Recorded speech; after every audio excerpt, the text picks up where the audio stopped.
mission is, well, she thinks we're mom and dad, and even though she's 3 years old, she thinks she's like a teenager that won't leave home. We're trying to teach her to hoot like an adult, and that would be something like this. Woo-hoo. Move on, pay attention. Woo-hoo. Woo-hoo. Woo-hoo. Woo-hoo. Well, obviously, she doesn't give a hoot. So. You know where we found her last night? She was up real late.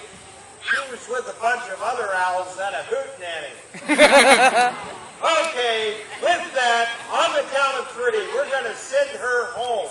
But she's going to do a very special flight for all of you that wish to capture her image. She's going to fly directly from here back to her chambers in extreme slow motion.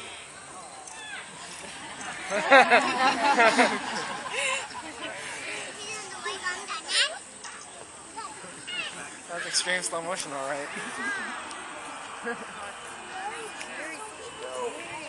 you go. She's almost there. She's gaining speed. She's flying right for these kids. Oh. Okay, Boudica. Good job. Go now. Okay, Boudica.